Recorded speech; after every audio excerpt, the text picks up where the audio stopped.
예수께서 거기서 나가사 두로와 시돈 지방으로 들어가시니 가나안 여자 하나가 그 지경에서 나와서 소리질러 이르되 주 다윗의 자손이여 나를 불쌍히 여기소서 내 딸이 흉악하게 귀신 들렸나이다 하되 예수는 한 말씀도 대답하지 아니하시니 제자들이 와서 청하여 이르되 그 여자가 우리 뒤에서 소리를 지르오니 그를 보내소서. 예수께서 대답하여 이르시되 나는 이스라엘 집에 잃어버린 양 외에는 다른 데로 보내심을 받지 아니하였노라 하시니 여자가 와서 예수께 절하며 이르되 주여 저를 도우소서. 대답하여 이르시되 자녀의 떡을 취하여 개들에게 던짐이 마땅하지 아니하니라.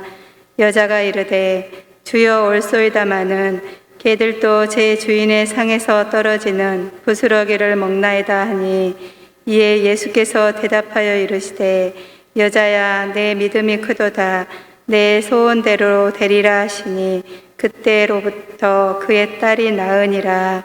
아멘.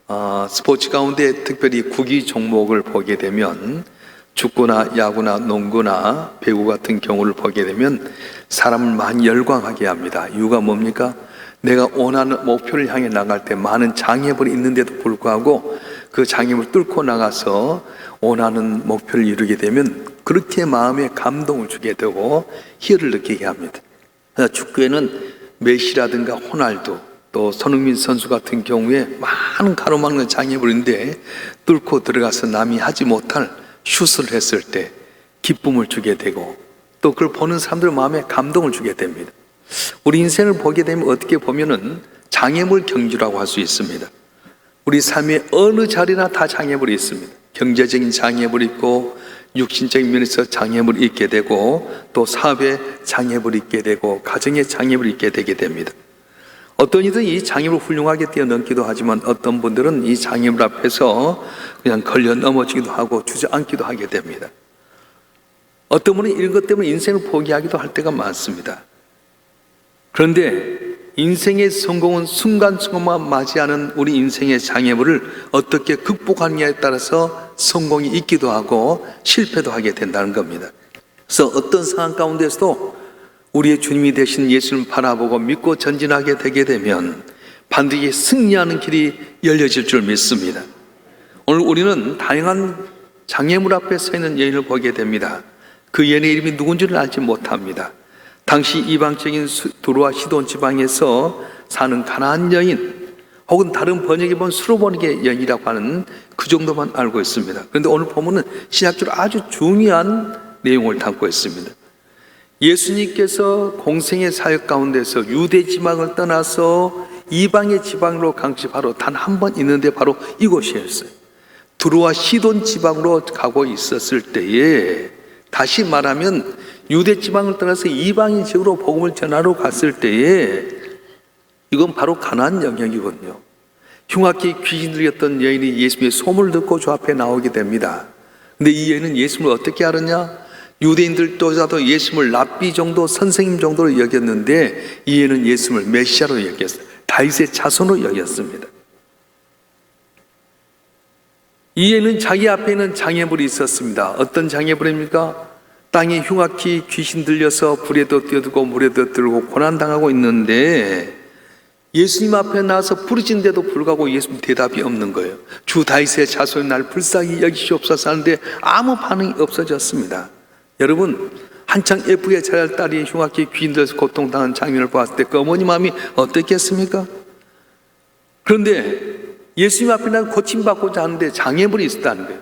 저와 여러분 한 분 한 분이 우리 주님께 나오면 문제가 해결될 줄 알고 나오지만 이 여인이 당면한 장애물처럼 어쨌든 응답이 없게 되고 반응이 없으면 어떻게 하겠습니까? 많은 사람이 포기하고 주저앉아버리고 낙심하고 돌아설 수 있는데 이는 그렇지 않았습니다. 이 여인이 주 앞에 나와서 많은 장애물이 있는데도 불구하고 지금 의지했을 때 여자야 내 믿음이 크다 내 손대로 되리라 해서 그 문제가 다 해결되었습니다. 어떻게 해서 이 무명의 이방 여인이 장애물을 극복하고 예수님의 칭찬을 받아 문제가 해결되었습니까? 그 여인의 앞에는 장애물이 무엇이었습니까? 먼저는 침묵의 장애물이었습니다. 예수님의 발길이 머문 것은 언제나 기적이 일어났습니다. 예수님이 지난 곳곳마다 새로운 기적의 역사가 일어났습니다. 이 예는 딸을 고치기 위해서 얼마나 노력했겠습니까? 그런데 기가 번쩍 뜨는 소문이 있었습니다. 하나님의 아들이라고 하는 예수님이 바로 이방 지역인 바로 두로와 시돈 지방 이곳에 오신다는 말을 들었습니다. 그래서 예수님 앞에 나가서 부르짖었습니다. 다윗의 자손이여 나를 불쌍히 여겨달라고. 그런데 주님께서는 아무 반응이 없는 거예요. 예수님이 가는 곳곳마다 많은 사람들이 모아들었습니다. 그런데 나약한 여인의 몸으로 귀신 들린 딸을 데리고 오는 것이 얼마나 힘들겠습니까? 이런 상황에서 여자가 할 수 있는 방법은 크게 소리 지르는 뿐이었습니다. 소리 질렀다 했을 때 에크라젠 이렇게 이야기하는데 계속해서 반복적으로 소리를 질렀다 그렇게 이야기합니다. 한 번만 다윗의 자손이 한 것이 아니라 주 다윗의 자손이여, 주 다윗의 자손이여, 주 다윗의 자손이여 나를 불쌍히 여기소서. 계속해서 반복해서 내 딸이 흉악한 귀신 들렸나이다 나를 불쌍히 여겨달라고 부르짖었습니다. 아마 이 여인은 오늘 이 외침 자기 생애 아마 가장 큰 외침이었을지도 모릅니다. 딸이 귀신 들려 결코 자랑할 만한 것 아닙니다. 그런데도 불구하고 예수님 앞에 나와서 내 딸이 흉악히 귀신 들렸습니다. 다윗의 자손 나를 불쌍히 여겨달라고 부르짖습니다. 이 여인이 다윗의 자손이라고 했던 것을 보게 되면 얘는 주님에 대한 믿음이 있었던 걸 알게 됩니다. 그런데 의의 장애물이 부닥치게 됩니다. 그토록 힘을 다해 부르짖었는데도 예수님 한마디 대답도 하지 아니하십니다. 한마디 말이라도 주시면 얼마나 위로가 되었겠습니까? 지금까지 예수님은 언제나 어려운 사람을 향해서 직접 가셔서 고쳐주시고 살려주시고 문제 해결해 주셨습니다. 그런데 어찌된 영문지 이 이방의 여인에게는 아무 대답도 하지 않으셨습니다. 예수님과 함께 있는 제자들마저도 이 여인을 아주 비참하게 모멸차게 외면해 버립니다. 여러분, 왜 예수님께서 이 여인에게 침묵하셨을까요? 신학자 카르라고 하는 분이 이렇게 설명합니다. 예수님께서 이 여인이 가진 작은 믿음의 씨가 자라기를 기다리고 계셨다 그렇게 말씀하셨어요. 부르짖는데도 불구하고 대답이 없었던 이유는 예수께서 이 여인을 창피를 주고 모멸하기 위한 것이 아니라 이 여인의 작은 겨자씨만한 믿음이 자라기를 기다리고 있었다 말씀하셨다는 거예요. 오늘 저와 여러분 한 분 한 분 주 앞에 나와서 그렇게 부르짖는데도 응답이 없으십니까? 그토록 몸이어서 주님 앞에 찾고 간구한데도 갈구하고 응답이 없습니까? 그것은 주님께서 나를 모르는 것이 아닌 것이 아니라 내게 있는 믿음이 자라기를 원한다고 하는 거예요. 할렐루야, 할렐루야. 내가 부르짖었음에도 불구하고 응답이 없대 주님은 나를 모른 채 하는 것이 아니라 주님은 내가 가지고 있는 믿음이 더 자라기를 원하셨다는 거예요. 코로나 팬데믹이 벌써 1년 8개월이 지나고 말았습니다. 내 삶 속에 정말 죽을 것 같은 고난이 있고 부르짖어도 응답이 없을 때 여러분 포기하지 마세요. 이 여인의 장애는 뭐였냐? 침묵의 장애물이었어요. 오늘도 여러분이 건강을 위해서 기도하고 여러분 자녀의 길이 열려기를 기도하고 물질의 복을 받기를 기도했는데도 불구하고 응답이 없습니까? 지금 모른 척하고 예민하신 분이 아니라 내가 가지고 있는 믿음의 자리를 원하고 기다리고 계신다고 말씀하는 겁니다. 바로 저와 여러분 한 분 한 분이 응답이 없다고 원망 불평하기보다는 주님에 대한 확고한 믿음을 갖고 끝까지 기도하는 가운데 믿음이 자라나서 마침내 때가 돼 응답받는 귀한 은혜의 길을 주님을 축원합니다. 축원합니다. 두 번째는 무슨 장애물? 냉담의 장애물이었어요. 이 예수님은 이 여인의 부르짖음에 침묵만 한 것이 아닙니다. 24절 말씀 한번 읽어볼까요? 24절 말씀 시작. 예수께서 대답하여 이르시되 나는 이스라엘 집에 잃어버린 양에는 다른 데로 보내기를 받지 아니하노라 하시니. 이게 무슨 말씀입니까? 타오르는 불에 물을 콱 엿는 것과 같습니다. 난 너 같은 이방의 여인의 문제 해결하려고 온 것이 아니다. 나는 이스라엘이 잃어버린 우리 자녀를 위해서 이스라엘 백성을 구원하기 위해서 왔다. 이쯤 되면 완전히 절망할 수밖에 없을 것입니다. 그런데 이 여인은 주님께 나가서 엎드렸습니다. 25절 말씀 읽어보겠습니다. 25절 말씀 시작. 여자가 와서 예수께 절하며 이르되 주여 저를 도우소서. 절하며 이르되 소리만 지른 것이 아니라 주님 앞에 나서 엎드려서 절하면서 도와달라고 간청했습니다. 밀어내면 낼수록 더 다가와서 주님 앞에 의지했습니다. 제자들의 냉대도 예수님의 침묵도 이인의 열심을 꺾지 못했습니다.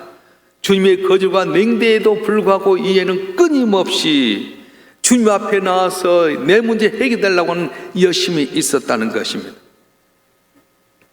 여러분, 오늘 주님이 우리에게 원하는 건 무엇입니까? 이런 열정이에요.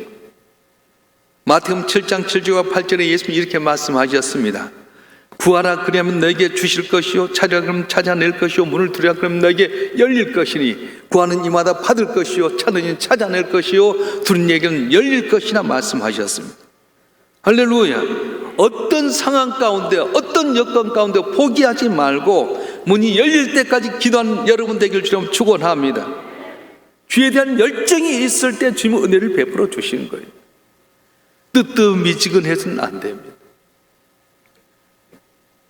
요새 슬기로운 의사 생활이라고 하는 드라마에 보면 의사들 친구들이 나와서 하는 가운데 산부인과 의사가 하나 나오더라고. 애를 낳을 때요, 여자가 힘을 썼어요. 근데 의사가 지혜롭게 하는 거예요. 조금만 힘을 쓰면 나. 굉장히 위험한 상황이도 위로의 말이에요. 조금만, 한 번만 더 하면 더 좋겠습니다. 나한테 탯줄이 목에 3번이나 걸려버렸어. 여러분, 애가 이 땅에 태어난 건 얼마나 기적인지 몰라요. 오늘 애가 손만 잡아도 난 줄 알았더니 그게 아니더라고. 엄마의 간절한 부르짖음과 애씀과 또 옆에 격려하는 걸 통해 애가 태어나는데요, 목에 탯줄이 감겨서 죽는 것인데 빨리 끌려가고 도는 걸 보면서, 그래, 우리가 애 낳는 것과 같구나. 예수님 옆에 있는 좋은 산부인과 의사 같구나. 정말 애가 탯줄을 감겨갖고 죽을 수밖에 없는데도 불구하고 잘 조치하니까 애가 살아나서 기쁨을 주는 거예요. 여러분 집에 있는 자녀를 축복인 줄 믿고 귀하게 여기길 바랍니다. 애 하나 태어난 거 얼마나 귀한지 몰라요. 그런데 이 애들이 커가지고 군에 가서 또 공무원 생활하면서 어려움 당했고 그냥 극단적인 선택을 하면 얼마나 하늘이 무너지겠어요. 우리 집이 이런 걸 원하지 않습니다. 주님과 적대 침묵하는 것 같고 냉담한 것 같지만 원하는 게 무엇입니까? 내가 네 믿음이 자랄 때까지 내가 기다리고 있다는 거예요. 너 열심을 보기를 원한다는 거예요. 자, 여러분 한 분 한 분이 다니엘처럼, 엘리야처럼, 오늘 나오는 이방의 솔로몬 예언처럼 주님에 대한 열심을 갖고 주 앞에 붙고 간구할 때 응답이 역사 일어나기를 주님은 축원합니다. 되어질 줄 믿습니다. 세 번째, 모욕의 장애물이에요. 침묵할 뿐만 아니라 내게 대해서 아주 생각지 못했던 어려움까지 있게 되는데, 냉담하게 되는데 어떻게 모욕을 줘버린 겁니다. 읽어보세요. 26절 말씀 한번 읽어보겠습니다. 시작. 대답하여 이르시되 자녀의 떡을 취하여 괴되게 하니 마땅하지 아니하니라. 아멘. 당시 유대인들, 이방의 여인들, 이방의 사람, 가나안 사람들 개취급했어요. 이 여인이 주님 앞에 나와서 불고 간구했는데 주님은 냉담하게 반응하시고요, 개취급하게 됩니다. 여러분 어떻습니까? 우리가 생각 너무한다는 생각이 안 듭니까? 사랑 많으신 주님이라고 한다면, 그래 내가 너 도와줄게, 내가 응답해 줄게, 그래 네가 그렇게 열심히 하냐 그러면 좀 도와줄 줄 알았는데 우리 개취급하게 되면 여러분 어떨 것 같아요? 저도 이렇게 목회를 하면서 도움을 받고 또 이렇게 하는 과정 속에서 제 자존심 상해서 돌아서 싶을 때가 한두 번이 아닐 때가 많이 있어요. 근데도 불구하고 자존심 가지면 이루지 못하더라고요. 내 자존심 다 내놓고 이루기까지 정말 개취급 받더라도, 그래 내가 이 문제 꼭 해결해야 한다면 자존심 내려놓고 하나님께 기도하고요, 만나는 사람들의 마음에 감동까지 노력해 야지 응답이 있는 거지 그냥이 아니라는 것입니다. 사랑하는 성도 여러분, 보통 사람 같으면 이렇게 개취급 받으면 돌아설 텐데 이해는 그렇지 않습니다. 자기의 자존심도 다 내려놓고 주님 앞에 나가서 간구하게 됩니다. 자, 여러분 한 분 한 분 어떻습니까? 우리의 삶 가운데서 주에 대한 열정을 갖고 개취급 받으면서도 계속 부르짖을 텐데 자존심 상해가지고 주 앞에 나오지 못하고 한두 번 해갖고 안 되면 응답이 없다고 포기해버리고 좌절하지는 않습니까? 성경이 보여주는 내용은 바로 이렇게 많은 장애물이 있는데도 응답받는 여인처럼 너희도 이렇게 하라고 말씀하셨어요. 그런데 이번 계기를 통해서 이 여인처럼 주 앞에 개취급받고 모욕을 당하고 응답이 없을지라도 주에 대한 확고한 믿음을 갖고 나와서 응답받기를 주님 축원합니다. 축원합니다. 개취급할 때 이 여인이 뭐라고 말합니까? 우리 27절 같이 읽어보겠습니다. 27절 말씀 시작. 주요 올소이다마는 개들도 제 주의 사인들은 부스러기를 먹나이다. 아멘. 주님 개취급에서 상관없습니다. 그러나 개라도 주님의 상 옆에 있으면 먹을 거 주지 않습니까? 부스러기 주면 내 문제 해결될 줄 믿습니다. 고백했어요. 이게 바로 이 여인의 클라이맥스였습니다. 부스러기라도 줬사오니 부스러기 은혜를 주시옵소서 고백했습니다. 자, 그러면 여기서 부스러기의 신앙은 뭘 말하는 겁니까? 첫째는 하나님 앞에 내 자신을 그대로 내놓는 거예요. 부스러기는 내가 거룩한 하나님의 자녀 위치에 올라간 것이 아닙니다. 단지 개가 돼서 주의 긍휼을 얻을 수만 있다면 그것으로 만족합니다. 그것으로 행복합니다. 그런 뜻이에요. 그것이 바로 부스러기를 삼하는 마음입니다. 우리는 항상 높은 자리에 올라가고 내가 원하는 자리에 있으려고 하니까 문제죠. 그런데 막다른 골목 안에서도 인간의 한계 상황 가운데서도 하나님께 부스러기 은혜만 줘도 나는 행복합니다. 내 가정에 부스러기의 사랑만 줘도 나는 만족합니다. 그런 마음이 있을 때에 기적이 일어난다고 말씀하는 거예요. 교회가 하나님의 도움 없이도 살 것 같은 일만 하면 그것은 교회가 아니라 종교라고 말했어요. 잘 들으세요. 교회가 하나님 없이도 할 수 있는 일만 한다면 그것은 교회가 아니라 종교라는 거예요. 교회는 어떤 거예요? 하나님이 하실 수 있는 일만 할 수 있는 일을 하는 것이 바로 교회예요. 불가능한 것을 할 수 있는 것이 바로 교회라는 거예요. 할렐루야. 저와 여러분 한 분 아무리 의사를 찾아도 해결받지 못했습니까? 주 앞에 나서 기도할 때 응답의 역사 일어날 줄 믿습니다. 사람 만나도 해결받지 못했습니까? 그런데 주 앞에 나서 불고 간구하면 주께서 길을 열어주셔서 사업도 잘 될 줄로 믿습니다. 내가 정말로 마음과 뜻과 정성을 다 키웠던 자녀들 내 마음에 안 듭니까? 길이 안 열집니까? 염려하지 마세요. 이런 것은 세상도 다 해요. 근데 주 앞에 나서 주님 앞에 내 자신을 내놓고 기도하게 되게 되면 내 자녀의 길이 열려지게 되고 내 삶을 만족해 할 만한 그런 자녀가 되어질 줄 믿습니다. 이 바로 부스러기의 신앙이라는 거예요. 내게 있는 것 그대로 주 앞에 내놓으면 주의 손에 들어갈 때에 물고기 2마리, 벌떡 5개, 5,000마리도 12강이 남았던 것처럼 내게 있는 것 그대로 주 앞에 내고 맡기면 주의 손이 닿기만 하면, 은혜가 임하기만 하면 놀란 기적의 역사가 오늘도 일어난다고 말씀하셨어요. 오늘도 자 여러분 한 분 한 분이 사랑하는데 많은 장애물이 있습니까? 주 앞에 불고 간구함으로 말미암아 응답받는 귀한 은혜길 주님 축원합니다. 축원합니다. 이 부스러기의 신앙은 뭐냐면 포기하지 않는 열심이에요. 따라서 합니다. 포기하지 않는 열심. 이년은 열심히 득심했습니다. 그렇게 예수께 침묵하고 냉담하고 그들을 모욕했는데도 불구하고 물러서지 않습니다. 여러분, 열심은 어떤 인생의 엔진과도 같다는 거예요. 아무리 훌륭한 자동차를 할지라도 엔진이 불이 붙지 않으면 꼼짝하지 못합니다. 열심히 불이 꺼진 사람은 어떤 역사도 이루지 못합니다. 성공적인 인생을 살던 신앙의 선지들을 보게 되면 열심히 있었습니다. 엘리야 같은 경우는 나는 열심히 특심하다고 말했습니다. 요새 스타벅스가 뜨고 있는데요, 스타벅스에 세계에 가는 모든 기준이 스타벅스가 되고 말았어요. 옛날은 코카콜라인데 스타벅스가 됐어요. 스타벅스를 만든 하워드 슐츠는 스타벅스를 만든 10년 만에 세계적인 기업으로 일컫는데 성공 비결은 뭐냐? 바로 열정이었답니다. 그는 이렇게 말했어요. 나는 모든 커피 한 잔 한 잔에 나의 마음을 쏟아붓는다. 만일 지금 하고 있는 일에 혹은 어떤 가치 있는 기업에 마음을 쏟아붓는다면 다른 사람이 불가능하다고 생각하는 꿈을 실현할 수 있을 것이다. 그것이 바로 인생을 풍요롭게 만드는 것이다. 이렇게 말했어요. 마음을 쏟아부으라는 거예요. 커피 한 잔 한 잔 내릴 때도 맛과 여러 가지 향기와 같은 것을 준비했더니 10년 만에 세계적인 스타벅스가 됐다고 말씀하셨어요. 종교계의 노벨상이라고 하는 템플턴 상을 제정했던 존 템플턴은 이렇게 말했습니다. 열정이 없이는 아무것도 이룰 수 없다. 나의 열정을 주로 전념시켜라. 위대한 열정의 씨앗은 이미 내 안에 있다. 당신의 삶을 열정으로 변화시키라 말씀하셨어요. 열정으로 변화시킬 때 놀란 기적이 있을 줄 믿습니다.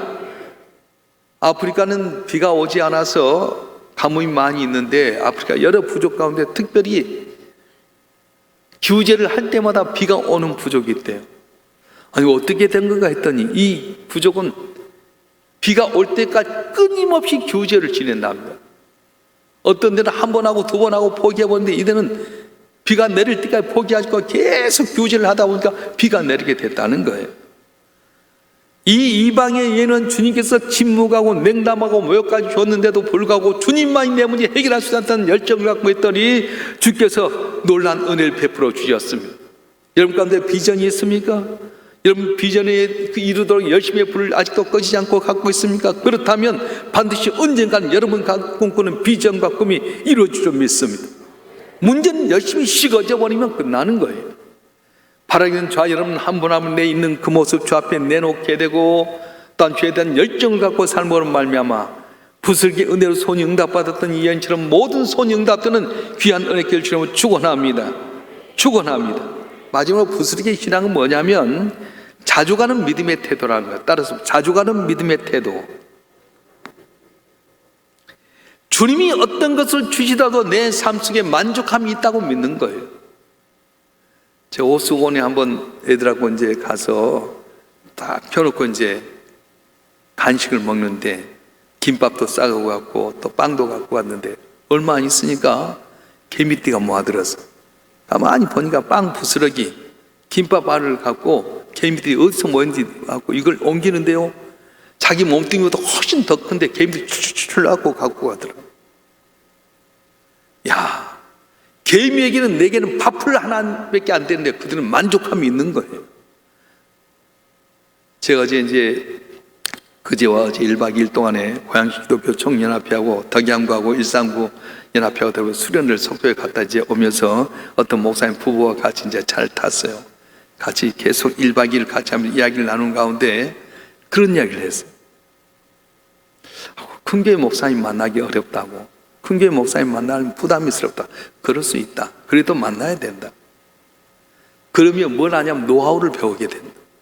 여러분, 애들이 주먹을 쥐어서 한 점 짓는 거다고 어른이 한 점 쥐어서 짓는 건 다르잖아요. 나는 조그만 것들인데 하나님의 큰 손을 부어주면 똑같은 한 손이지만 삶이 달라지게 되는 거예요. 그렇습니다. 우리의 삶 가운데 내가 볼 때는 엄청난 것 같아도 하나님께 밥풀 한 티 정도밖에 안 되는 것이 부스러기의 은혜예요. 내게는 감당치 못할 넘치는 은혜지만 주님께서는 개미에게 밥풀 하나, 빵조각 하나 같은 것이라고 하는 거예요. 이 가나안 여인의 믿음, 바로 전능하신 하나님의 능력이 내게 임하기만 하면 내 문제에 해결할 수 있다는 그런 믿음이 있었습니다. 해결하지 못한 문제 있습니까? 이 시간 저와 여러분 한 분 한 분 주 앞에 부리고 간구할 때 주께서 은혜 부어주시면, 능력을 주시면 문제가 해결될 줄 믿습니다. 여러분 가정의 문제도, 교회의 문제도, 이 나라 이 민족의 문제도 주께서 은혜 주시기만 하면 해결될 줄 믿습니다. 할렐루야. 오늘 우리에게 필요한 것은 부스러기의 은혜를 받고자 하는 믿음이 필요하다고 말씀하셨어요. 거창한 거 구할 거 필요 없습니다. 대단한 거 구하지 않아도 주여 내게 부스러기의 은혜를 주시옵소서 하면 주의 부스러기는 내게 넘치도 남는 귀한 은혜가 된다고 말씀하셨어요. 내가 어쩔 땐 주 앞에 나갔을 때 좀 침묵하실 때도 있습니다. 인간적인 냉담과 모욕도 따를 수 있습니다. 그런데 정말로 주님이 내게 줄 것이 필요하다고 한다면 어떤 경우에든지 포기하지 말고 열심을 갖고 주 앞에 나가야 됩니다. 그때 주의 놀라운 칭찬이 일어나게 될 것입니다. 오늘 28절 말씀 다 같이 한번 읽어볼까요? 시작. 이에 예수께서 대답하여 이르시되 여자의 내 믿음이 크도다, 내 손대로 되라 하시니 그때부터 그의 딸이 나으니라. 아멘. 내 믿음이 크도다 할 때 이 크도다는 말은 메가스라고 하는 말인데 여기서 파생된 말씀이에요. 메가톤 이 말 들었잖아요. 이 크다는 말에도 조금 큰 것과 중간적인 큰 것과 엄청나게 큰 것이 있는데 메가스 이 말은 큰 것에 가장 큰 것. 여자의 내 믿음이 메가톤급이다 이런 말이에요. 날 봐요. 자, 여러분 한 분 한 분의 믿음이 어느 정도 됩니까? 주님께서 볼 때 그 내 믿음이 크도다, 메가톤급 같다, 그렇게 인정받을 만한 믿음입니까? 그렇게 돼야 된다는 거예요. 그건 큰 것이 아닙니다. 침묵하시고 냉담하시고 모욕을 주었음에도 불구하고 주님 내게 부스러기의 은혜만 주시면 내 문제가 해결될 수 있다고 하는 믿음만 가지면 그 믿음은 메가톤급 믿음이 된다고 말씀하셨어요. 코로나 팬데믹 시대 속에 우리 성도들 한 분 한 분 마음의 손을 갖고 기도했는데도 불구하고 응답이 없습니까? 병 고침 받지 못했습니까? 자녀길이 열려지지 않습니까? 염려하지 마세요.